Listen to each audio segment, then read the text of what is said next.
everybody, Shameless Squad, what's up? We are back today for the Shameless Tea about what the heck actually happened in Bali. I said this in the previous episode, trauma is typically a buzzword. So the shameless truth is that we take that very seriously, not only on my channel, but also as therapists, especially when we are investing in our mindset, our abundant life, and us being able to do and be with some of this work on the retreat. And we experienced a lot of trauma, which was not something that we thought was actually going to happen. So we'll be getting into that. For those of you that are new, hit subscribe, like this video, comment down below anything that stands out to you. And especially if you learned something new, feel free to share this shameless truth with anybody else out there that could benefit from it. So, Poiab, right off the bat, we went to Bali. Yes, we did. First week was content creation. Let's make sure our nervous system is regulated. We are there. We're thriving. We're not surviving. And that we have a good mindset going into this retreat here, right? We were really taking care of ourselves. We were looking out for ourselves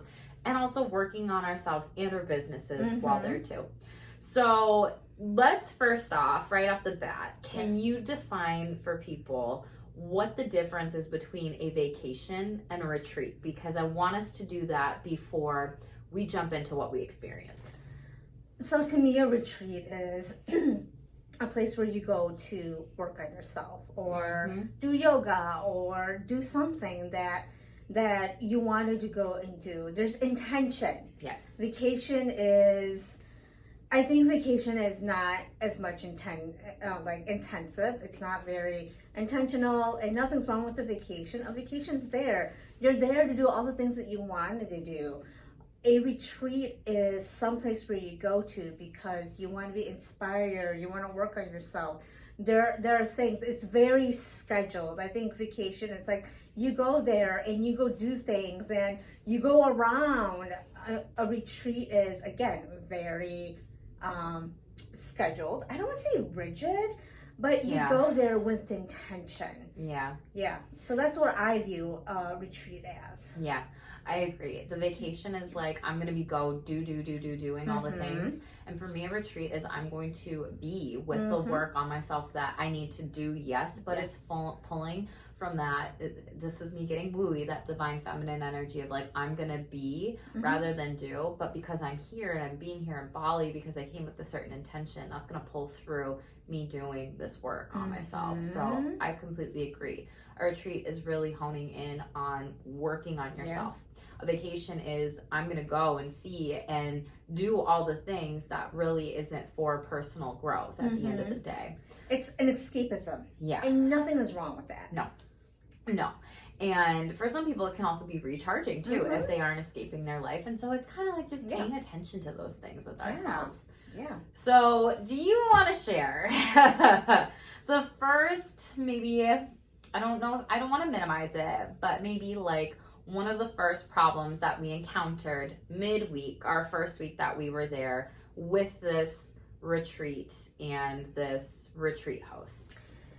Yeah, so I think it's important to kind of go before the retreat, and there are just a lot of things that once we booked that I noticed. There seemed to be a lack of communication before the trip, and that kind of got me turned you off. Kind of weird, because if I were to host a retreat 2 months ahead, 2-3 months ahead, I would start reaching out and saying, hey, our retreat's in 3 months. I'm excited. Here is what we're intending to do. What are your questions? What are your concerns? To really emotionally prepare my clients to go on this trip. Now, this is just me. That's what I would do as a retreat host. I noticed that there was a lot of scatterbrained. Yes. Where it's okay, I get it. Life happens. I get it. We're all humans.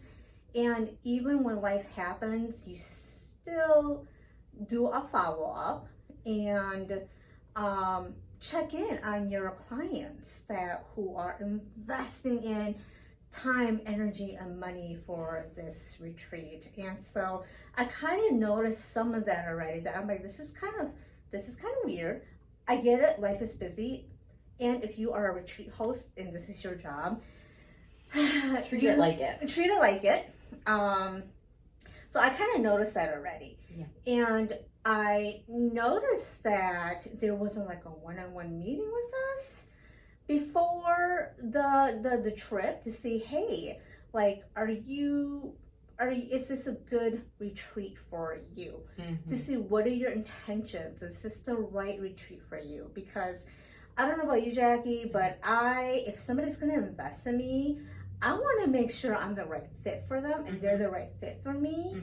And that didn't happen. And I don't know if other retreat hosts do that, do vet to see if people are a good fit for your group dynamic. So that didn't happen too.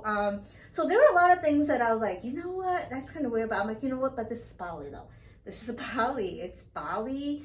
Everything's gonna be great. It's Bali. I mean, what can go wrong in Bali? So you have your Bali rose colored glasses on. It's all okay. It's okay. If I'm gonna be miserable, I might as well be miserable in Bali. It's like, you know, being broke in a Mercedes or something, you know? Yeah.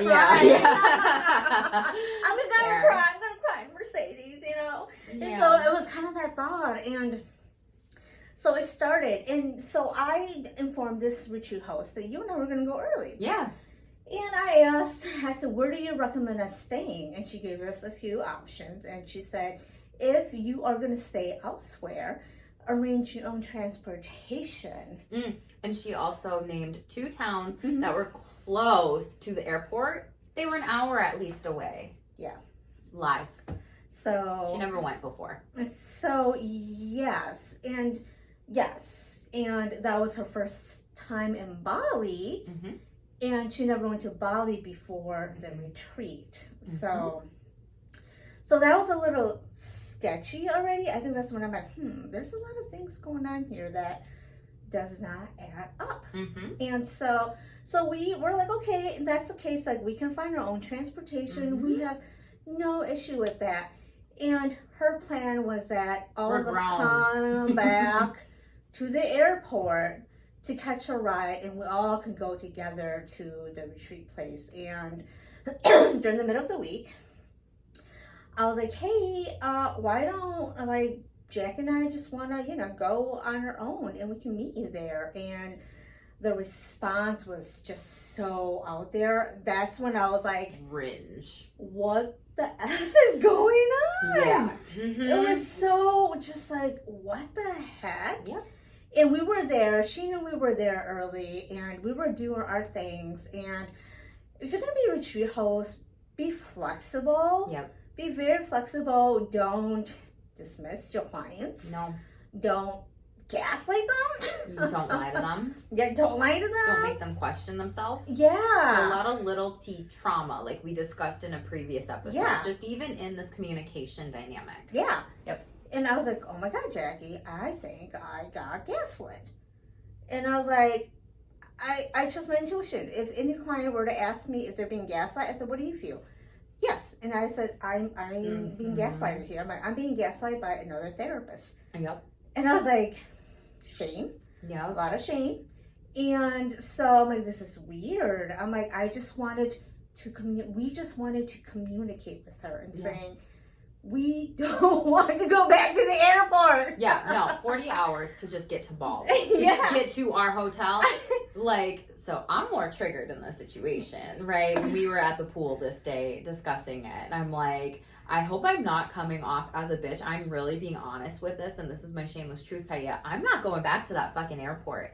If you want to have fun, I'll go to, you know, this other beach, like, by myself and be there all day and do whatever up there. Like, I'm in fucking Bali. Yes. And when you said, you know, like, we'll find our own transportation, that's cool, whatever, right? In my head, I'm like, we're grown. Like, we are literally grown. We at 30s, 40s, like, all these different things. Like, we are not 5-year-olds. We are not teenagers. We're not adolescents here. And to rewind, there was a Zoom call, and then that link was supposed to be sent out. It was never sent out. I didn't go to it because I was like, this is really last minute. This is Sunday night at 6 p.m. That is my time. That is my night. That is my weekend. Like, that is my day, Sundays, to do nothing. And so it was super last minute, and then it got pushed back and pushed back and pushed back. And rather than setting the time for the Zoom, she asked everyone and was waiting for the surveys. And I'm like, no, this is dumb. You're the host. You take responsibility. You say, this is the time, and I would love to see you all there. And you also said vetting when it comes to clients, which I think is a great point, because a lot of retreat hosts don't do it. I'll be honest. I hosted a retreat in May. I didn't vet the clients. But what I did was I told them everything that we were doing. This day's this theme, this day's this theme, this day's this theme, this day is this theme. I said, this is not me being anybody's therapist. We're just having workshops and conversations. And those women knew what they were getting into. And I have seen a lot of retreats where it's hour by hour by hour by hour by hour. Yes. And that's really turned me off in these different Facebook groups, because I'm like, I don't want to go to a retreat to do something every freaking hour. No. How do you even work on yourself, rest, and let some of that work just sit into your brain? It's too much, you know? So just wanted to comment on that here, right? And if you are hosting something where it's specifically, and you say it is coaching in the title, I think you do need to vet. If you are hosting something that says therapy and it's in the title, you do need to vet. You don't have to, or some people don't. I didn't, so I'm not gonna lie about that. I did check in with people though beforehand, and a lot of these women had questions like, can I just talk to you about this? Absolutely. Like, do you want to call? Do you want to text? Like, what do you prefer? Email? And they're like, some were like, I'll text you. Someone's like, I'll call you. Someone's like, I'll email you, because then I can like have it in another spot where I'm not distracted. Like, whatever, right? You were open to communication. Yes. That's the difference. Yes. And I had people that couldn't come due to just different things going on. So my retreat was going to be bigger, but then it got smaller, and that's fine. And I would also shamelessly share, if any of you watching this are saying to a solopreneur business owner that you want to go to the retreat, your words matter. Your words cast spells, and say what you mean and mean what you say. If you say that, sign up, mean it, and show up for that person. So for me, I was doing a shit ton of work behind the scenes that nobody saw. And I was thinking about that this morning. I was like, this took me months to plan, think, to research, to compare, to price, to business plan, everything. And I gave away a spot for free on my newsletter. And the woman that was like, oh my gosh, like, I would love to come to this. I need this weekend. Like, can I show up? I'm like, yeah, like, spots open up because, and they're paid for. And so I'm like, I'm going to give this away, right? I texted that person so fast and told them everything to expect in text messages, because it was the next day. My gosh, wow. That person's, you know, signing up, coming to this, doesn't know what they're getting into, right? So I'm like, they're trusting me, and I take that trust very seriously. And so I just said, can you text me? Here's my number, blah blah blah. So I did all that. Boom, they got everything, right? So for some people, yes, vetting is definitely a great question to think about, especially the type of retreat. If it's like a yoga retreat, I feel like people won't vet for that. No, that's fine. If it's like a learn how to do this retreat, I don't know if people will really vet for that. It just depends. So I just wanted to answer that. Like, I think that's great. From my perspective of it. And yeah, like, so she wanted us to go back to the airport after 40 hours of travel. I basically said to Poiab in the pool, I was like, I'm not going back. And I was like kind of shamelessly challenging Poiab, like, worst case scenario. Yeah, she was probably like, bitch, shut up, or stop it. I was like, I need to know what you're gonna say. I need to know where you stand. Like, if you want to go to the airport, that's fine. I don't want to. I'm not going to. And this person doesn't own Bali. And this person doesn't own the beach where we're going to. There was a lot of power, control, dynamics, ego, a lot of ego. And I should also say that one thing that kind of really had my red flags was, when I travel, I let my family know my flights. I don't not everybody does that. My family, we are like, this is our flight. This is our flight number. This is where we're staying at. And you make so, sure you get there okay and yeah, you're safe, so, and it's all good. we were very safety. We just want to know that our family members are safe. Yeah. Who we're going with. So I had to tell them I'm going with some girl named Jackie. I'm just some girl. I'm going with some girl named Jackie. Jackie, and they're like, okay. And Cool. so I asked the retreat host a month, hey, can we get the address to the villa? Because my family would like to know where I'm staying at. Because I gave them the CUDA. Yeah, because we booked it. It's yeah, online. and I gave them the website. I'm like, this is where we're staying. And it was easy. But when I asked for the address of our retreat location, the response was, yes, I'll send it to you. I never got it. So she lied to you. Yes, I never got it. And you were the client. Yes, and I never got it. I'm like, that was when I was like, alarm bells. Like, alarm ding, ding, bells. ding, Like, ding, ding, ding. Red flag, red flag, red flag. And to some, you're probably watching, well, maybe she forgot. Maybe she did. But I felt like it was a power and control aspect right there that she did not want me to know where the location was because she wanted to have control of the situation. If she forgot, it's her responsibility to follow up with you. Yes. And even if you were like, hey, I'm going to give her another chance, second chances are a thing in life, right? And you're like, I'm going to reach out to her again.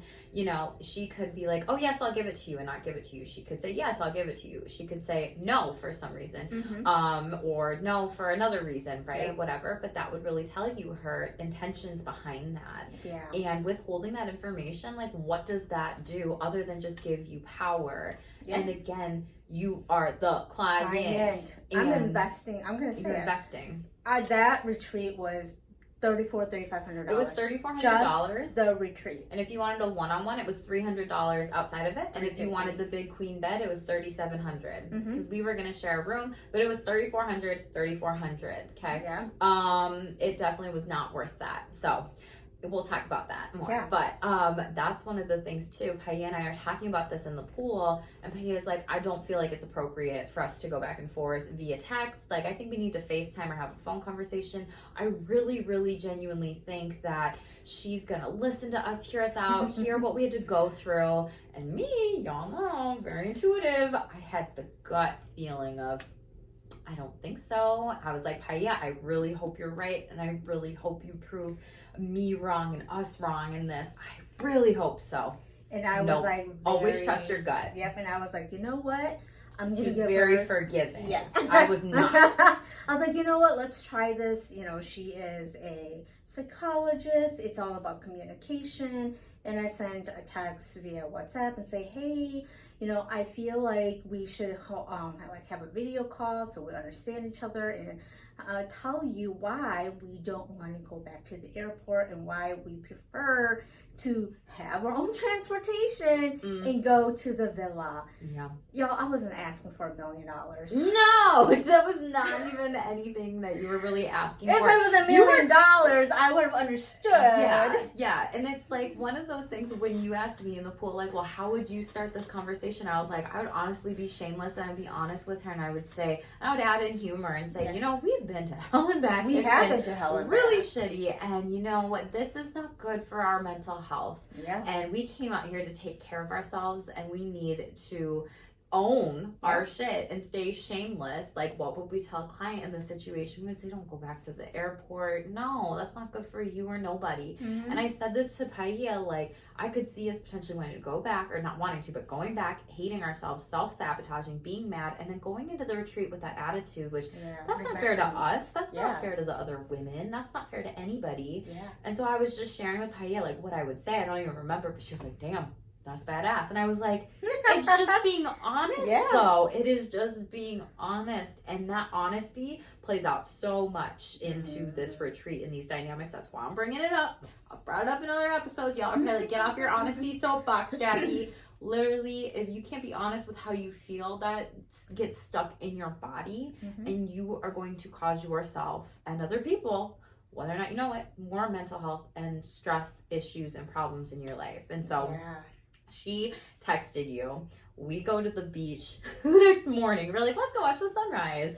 And Poiab comes down. I was waiting for her downstairs. And I was like, hey, good morning, whatever. And she's like, I got a text back from Jazz. Whatever. her name. I got a voice memo. Got a voice memo. And I was like, oh, okay. Like, how was it? And she was like, very calm. Like she is.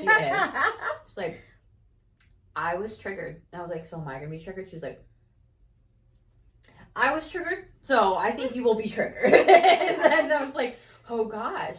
And so I'm like gonna listen to it, and she just goes to the left on the beach. I'm like, I got her stuff. I guess this is my cue to go to the right. Listen to this. Give Poiab like the time that she needs, whatever. I had to go to the water. Yeah, so I was like, how bad is this? Healing waters of Bali. Yes, I was like, how bad is this in my head? And so I'm listening to it. I'm like, okay, thank gosh I didn't get as triggered as I thought I would in these moments. But in the tone of voice. And I said to Poiab, I asked you, I was like, how are you feeling reacting to that? And you said whatever. And I shared with you after, I said, there was so much parentism. And I don't even know if parentism is a word or something that anybody has claimed or coined or whatever. But I was like, this is when somebody who is an adult, is a parent, treats their clients, their friends, their family members like their child, and they speak down to them. And it's so degrading, and it's so shameful, and it's like, because I'm a parent, I'm here, and I have this power and this privilege, and I don't even have to recognize when I see you down here. To me. Yes, and that's exactly the tone of voice. Nobody gets to go to the villa before me. Sorry about that. I don't even think they were sorry about that. There might have been, maybe not. I think maybe, but it was a very fake. Lipstick on a pig fake. I'm just saying sorry to try to cool this over with you, but not sorry because I actually want to repair this with you. Yeah. And so I was like, Poiab said in the pool, or like on the beach, one of the 2 times, you were like, this has like already broken our trust and our rapport with her. I said to Poiab on the beach, I was like, you have a big ass family, I have a big ass family. If my family was coming to Bali, I would not be waiting for everybody's butts at the airport. I would be like, okay, peace out. Get your transportation. This person's landing here. This person's landing here. Like, figure it out then. See you all. I'm coming this day, right? Like, I will meet you there. So I said to Poiab, I was like, would you wait for your family? No. And she said no. So I was like, why are we going to go back to the airport and wait for these people that we don't even know? Yes. And we would have to go find them. Yes. And with us and how much time it took to get through the visa and then the 2 hours of customs, and then also the flights could be landing at different times because, you can't control when everybody's flight lands. Right. And then you also had to do the QR code, like testament thing for the country. So people could have just completely missed that. And so she just completely dismissed us, didn't want to have a conversation with us, and said, I'll talk to you on Saturday before I go to the airport and when I'm there, and I'm getting my kiddo ready for camp, which was a lie because Poiab found out later that the kiddo was at a cousin's house. So we're just catching this person in so many goddamn lies. It's like, do you even realize the stories you're telling here? Okay.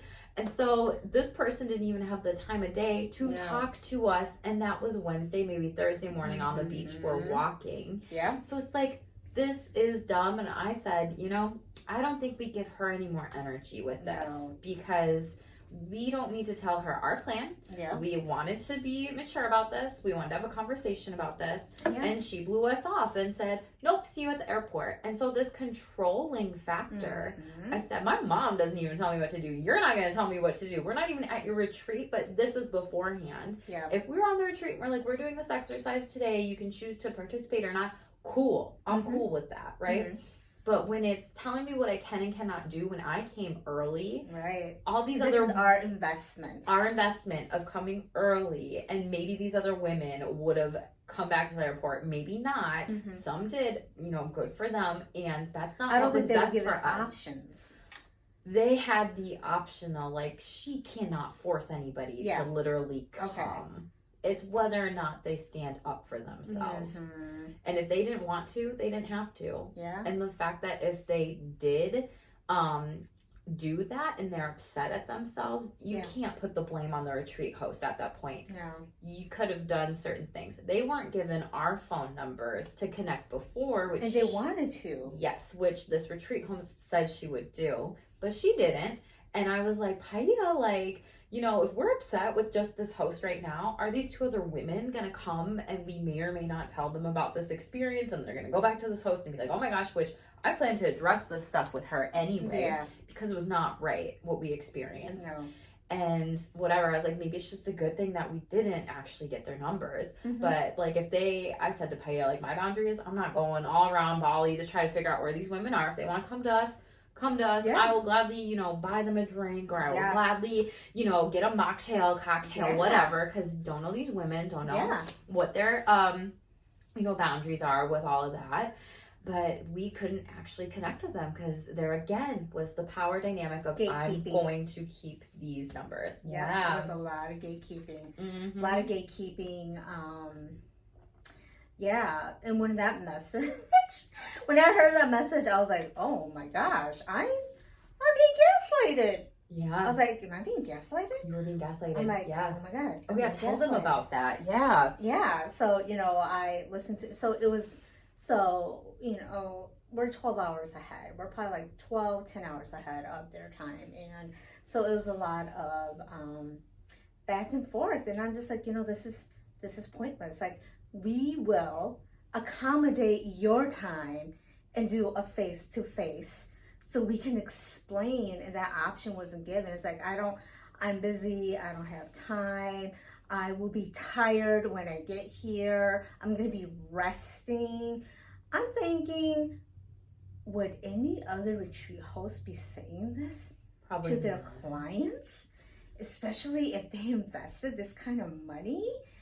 Yeah, would they be saying, I'm too tired, I don't have time, I'll catch you when we see face to face? I'm like, what if I had an emergency and I needed that? We weren't given that option, so we gave ourselves the option of opting out of the airport, because you also said that similarly with the other people that went back. They could have given themselves that same thing. Yeah. And you're right, when she texted you in the past the receipts and you had it in the photo and you found it later, like, yeah, go there by yourself, whatever, have fun. Yeah. Gaslighting. Yeah. Yes. And so I'm like, this is odd. And I'm like, is this my Bali trip? Yeah. Is this my Bali retreat? Which is not how things could go. You're absolutely right. Yeah. So we decided, well, I was said, let's not text her until we are literally, until she's at the airport on Saturday, meeting up all these other women. And we're going to be driving anyway. You know, we are going to be driving anyway up there. I'll see if we can get the person. Cadix, shout out to you. Again, book his info below or share his info. He's an amazing tour in Bali and took us all over and made, honestly, this day to actually getting to Lavina Beach so much better for us.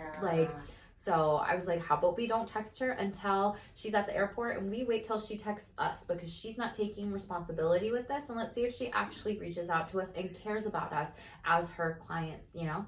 And she didn't, and it showed. And so it really showed. It was like 2:20. Yes, and Poiab was like, she's gonna be late at the airport. Sure as shit. Poiab's like, I turned off, I didn't use my Global Me data, which is a little box thingy that I use, that, you know, someone recommended to me. I was like, oh my God, I'm not turning this shit on for her. So I was like, Poiab, you don't have to keep your data on too if you don't want to. And if you want to, great. I'm not doing it for her. I'm not turning off my Wi-Fi. And so we were in the car and she starts laughing and she's like, she's late. And she just texted me. And she's like, 20 something. Yes. And Poiab's like, I just need to give it a couple minutes and just think about this. And that morning, just to rewind, I was not feeling good. Yeah. I don't know what happened. I was really sleep exhausted for some reason, but I think the previous night we had burgers. Yeah, so maybe it was too much on my stomach that night. And so the next day I could have fallen asleep potentially at the table at breakfast, and Poiab's like, if you want to stay here another night, we can. It's okay, Jackie. are you going to be fine in the car? Because it felt am I going to puke? Do I need to poop? I don't know. It's a 4-hour ride. Yes, and traffic longer. Or if you make stops, it's longer for sure. Yeah. And I was like, I don't know what's going on with my tummy here. But I said, you know, I think it's going to be fine either way if I'm laying in bed and I'm just laying there versus being in a car. And so truly I think it's also like me being able to like leave that energy there of like, we've talked about her here. Yeah. We are literally going to our next destination. Like, thank you, next kind of energy, move along. And the fact that our cab driver just had such good energy. Yes. And like talking to us about Bali and like, it was a good distraction for my tummy. Yeah. And like taking us to coffee and tea in the jungle. Who gets to do that? It was like free. On our stop. Like, yes. It was like a field trip. It was, yes. It was so much fun, and it was free unless you wanted like the certain type of coffee, which you pay for, which was nothing. And we went to the gift shop, and we got to really just explore and soak in the culture. And then we took a spot where I had Poiab propose to me because I said like, Poiab, like, propose to me here, because then that way if Ross proposes to me in the future, it's got to be better than this. I proposed in Bali. You did, in Bali. So, babe, up your game up. Yeah. No, I'm just kidding. But, seriously. But, yeah, like, it was so much more fun, and I was feeling better and better and better and better. And that trip up was so much better versus the trip back was so hard on the stomach. So again, if you're gonna have a place like, or a place where you're hosting retreats, it's so good to be there before so you can tell people about this, and like with your health and everything too. And we knew the heat was gonna affect us. Oh yeah. It's hot there. So we knew we had to drink tons and tons of water too. So yeah, we left. We're on the way to Laguna Beach, and Poiab got to deliver that message. Yeah. And I think the text back was like, "What? You're already there?" Blah, blah, blah, blah. But then, like, by the time we got there, I was so exhausted. It was 6:30. Yeah. And she like, it was like a 6-hour trip. Yeah, like, so we made a couple stops. Yeah, we made a couple stops and everything. We checked out of our hotel like noon. Yes. And so we made a bunch of stops, and it was like. And I just said, I'm like, we found a ride, and we are spending a day on Laguna Beach. We're doing various things. Yeah. It is our vacation. Yes. Like, we get to do this. Why do we need to be punished by going back to the airport from, you know, other women that didn't book a week earlier? They had that option, whether or not they actually thought about it, took it, whatever. And also, this is another thing. Yeah. She said, I will connect people to anybody in a group who wants to go sooner. She didn't do that. I will start the group chat. She didn't do that until in Bali. And women, like, literally say what you mean what you say on a retreat, because women remember this shit. And even with the schedule, I'm going to send that out like a week before. Didn't happen. I'm going to send the schedule out. It's going to happen. Didn't happen. It was like a day-to-day thing in the group chat, and things, it just was lipstick on a pig. Lies, BS, energy. And so by the time we got to the actual villa, the staff notified her. We were just sitting outside. It was like 6:30. It was getting dark at that point. Yeah. And I think that's when I looked up the villa. Yeah.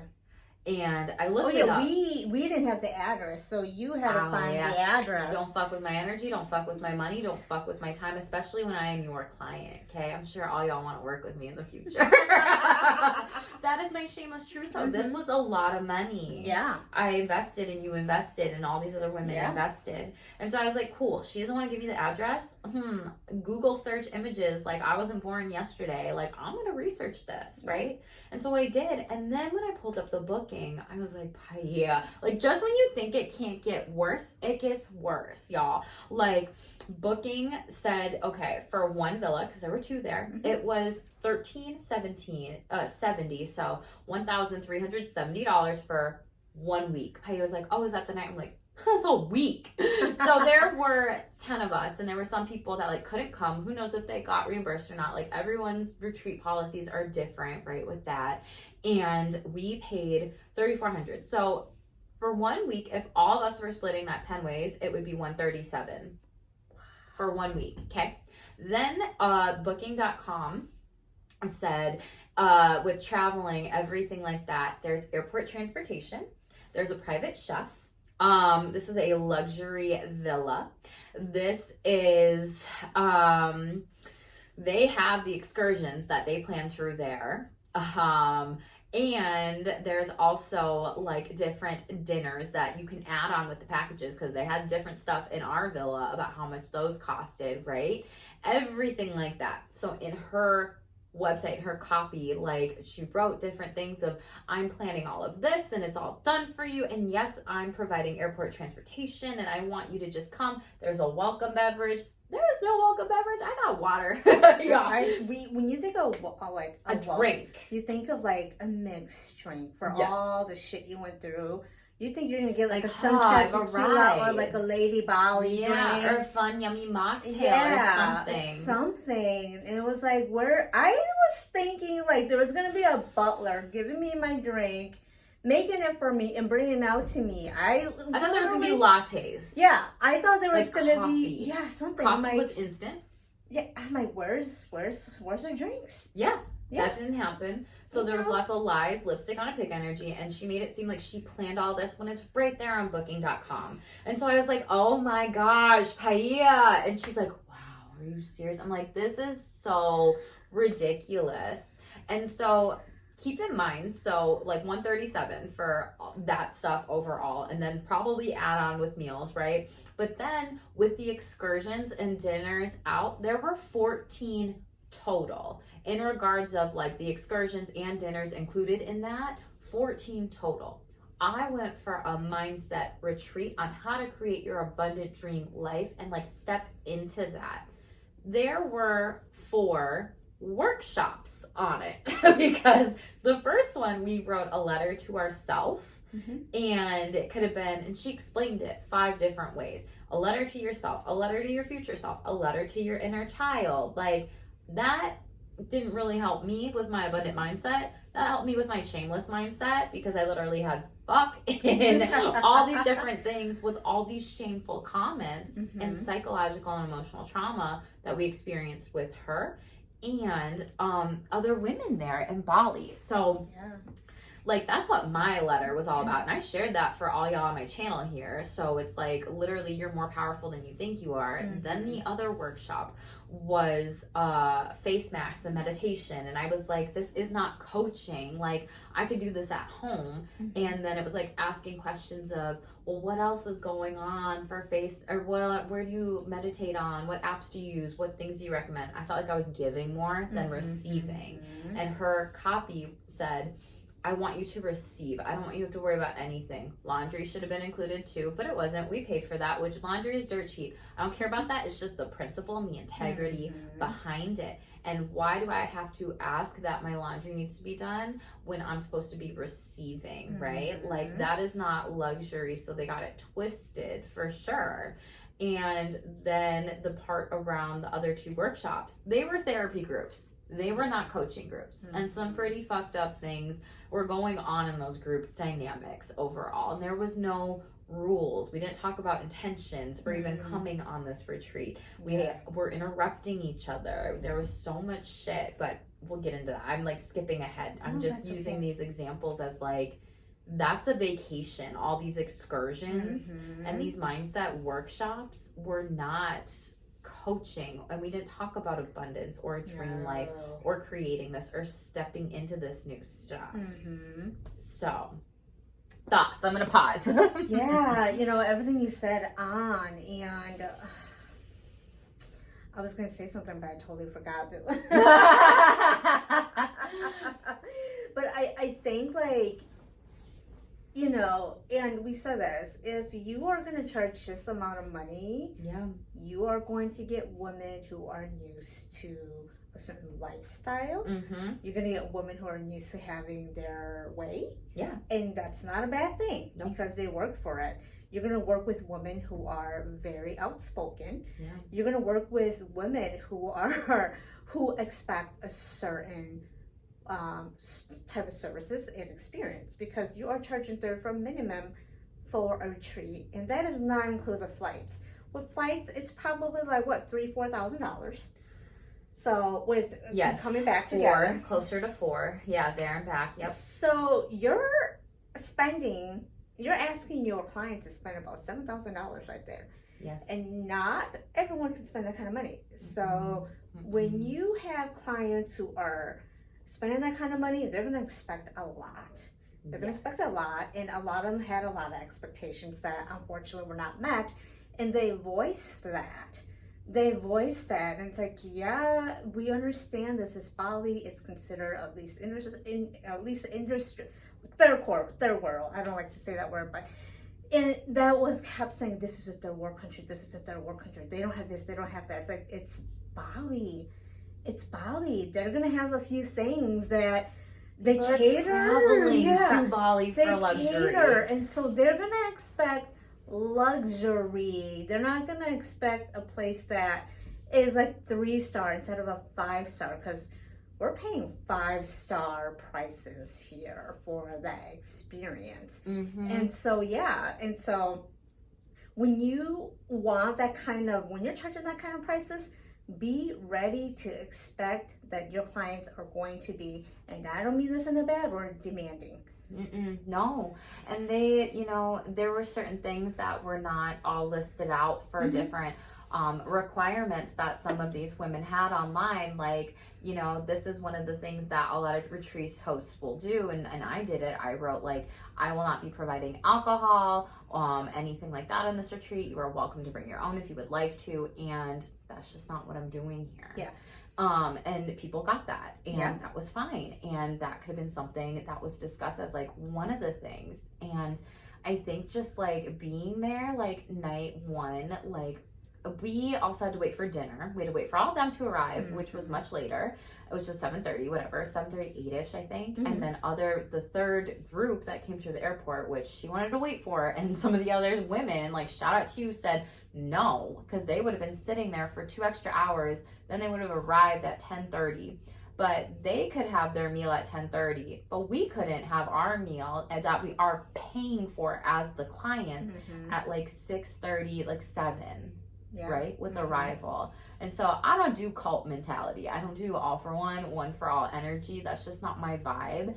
And there was a lot of power dynamics of what you said, and there was a lot of ego the first night about being, I can retire and I'm early mid-30s, and like also saying negative things about other retreats. Like, I learned what not to do. I was paying for this, I was doing that, whatever. As well as this person who's trained as a psychologist, who knows our ethics, are very, firm, also has their coaching business, is also sharing night one who was a coaching client at the table. Why are you breaching confidentiality with that coaching client? Like, I would never do that.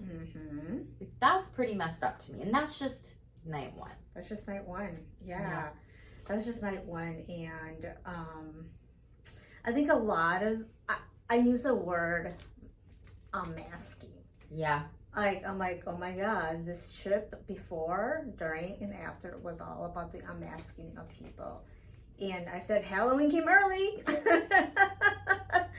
And I think it was all, Bali was all about the unmasking of people for me. Did my mask fall? I was like, damn, what is that? No, it was just, there was a lot of unmasking, and that made me realize that I think a lot of people, and I'm going to call us women, I think women, we hide a lot of our unhealed traumas and wounds through our education. Not that that's bad, but we hide it through our education, we hide it through our material possessions.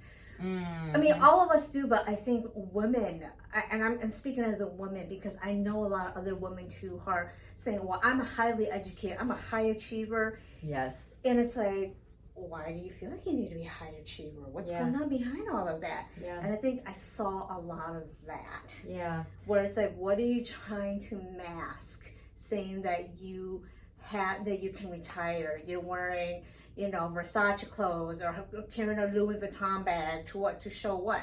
That you have it all? Okay, that's great. Yeah, externally you have it all, but internally you are the unhealed, wounded little girl. Yeah, and that's such a great point that you bring up with this too, because it shows in the possessions, it shows in the items, it shows in the materialism. And that's fine. Like, if you like those things, you want those things, like, go for it. Like, I'm not shaming you for wanting those things. It just shows, like, when you have the stuff, what is that replacing that you didn't have as a kiddo? Yes. And even when you and I had a discussion about, like, how people market to women, women will do this as, like, high achieving women. For me, I'm like, that's a turnoff. Yeah. Like, what is your definition of a high achieving woman? And are you also discluding or discrediting anybody because maybe they haven't made this much money in their life? They haven't had this type of education. They're not in this type of position in the workforce. There's some certain thing there. Yeah. And I'm just like, I just see lipstick on a pig energy there of like, when you see high achieving women, just even in people's copy, marketing, content, and business, I'm just like, what if I don't identify with that label? Yeah. And I could be a really great person that could benefit from you. You're going to count me out? Yeah. So I hate labels. You know me. I fucking hate labels. But it's true. There was a lot of unmasking. And I think even in night one, when people had asked me certain questions, even about parenting and boundaries and stuff, and they looked at me, they were probably like, how old are you? Yeah. And there was crickets after I was like shamelessly sharing, like, you know, parents need to also do better. Like, yes, parents are doing as good as they can with what they've got. And like, again, personal growth never stops, especially for parents. Yes. And so when people just say, I find it as an excuse when people say, well, parents are just doing the best they can. Well, do better. Yeah, from a motivational stance, not from better. a shaming stance, because I've got shame from what I say from people that don't even know what I mean when I say do better. Like, you can always do better, myself included. I'm not a parent, I've been a parent, whatever. We could always be better as people. Yes. And that's the thing where when I said, like, if you aren't going to talk about isms, you're not actually going to be there for, you know, child's emotional intimacy. You're just going to give them the stuff, or you're not actually going to be physically, like, present in their life, and you're not going to want to learn, you're not going to want to grow, you're not going to want to do better as a person, then don't have children. Yes. And a lot of women got quiet real fast. So I said, it's not the parent that suffers, it's the child that suffers. And I've seen it so much in therapy. That's why they're with me. Work. Yes. We see this work, and it's the parents that are not going to work with their children. Yep. And this could be their adult children. Yes. It's often their adult children. Yeah. So this is like midweek one to like getting to the airport, you know, all those things. I feel like this is a good pausing point before we get into the next parts of like what else happened. But this is just the beginning. Like, it gets worse. So anything that we didn't talk about or that you didn't get to share in this episode that you're like, oh, I wanted to come back to this or think about this? It was a lot, and you know, reflecting on it, I know we'll probably do another episode or a couple. And it's like we went through a lot. And you know, when people ask, "Oh, you must have been so rejuvenated and, you know, so calm," I'm like, no. And, you know, but I also got, like, people say, oh, and I also saw people got to shame me for going and saying, well, kind of made me feel like, you know, you were stupid for doing that. It's like, no, I will never regret that. I will never regret going to Bali. The retreat may have been not what I expected, but I will never, ever regret going to Bali. I would never regret. It was an investment worth it, even though the retreat was whatever. I would never regret going to Bali. Yeah, it's funny how people want to shame for just going when you come back and you're like, it's not what I thought it was going to be, rather than being like empathetic or sympathetic to your situation. And those people have work to do on themselves again too. So no, I totally agree with you. I don't regret going to Bali. I feel like this week, and this is like the third week since we've been back. This is like the first week that I actually feel energy, and I don't feel completely depleted from Bali. And so that says a lot. And with how we set these episodes up, we wanted to share like what is psychological trauma, what are these things, just to really educate y'all. Like, this is not normal. This experience that we had typically does not happen, at least from what I've heard and seen and read, when other people go on retreats. I've been on other retreats in the past, and they have not been this way. It's sad that I have to laugh, like, because it's stupid that this happened. Norm, and don't let us scare you into thinking that all retreats are like this. Yes, they are not. We're not saying that at all. We just want to share our experience shamelessly, because we want to stay shameless. We want to be real. We want to be authentic, and we want to be honest with all of you and letting you know what we experienced. And this is part one of what happened in Bali. So we'll definitely have to record a little bit more. So if you have any questions, drop them down in the comments below. Comment something supportive, yo.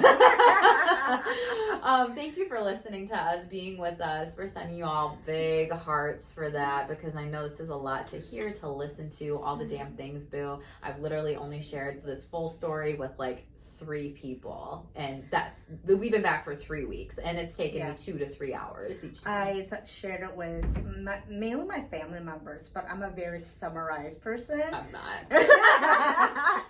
I'm like a big summarizer. Like I'm like the big picture. Yep. You're very like here's chapter 1. Here's chapter 2. And then this happened. But you can't leave this out. I'm like Cliff Notes. Yeah, I'm the whole fucking book. She's the bullet point. She's the Spark Notes cheat sheet. I'm not, because I'm like, this is important for people to know. But yeah.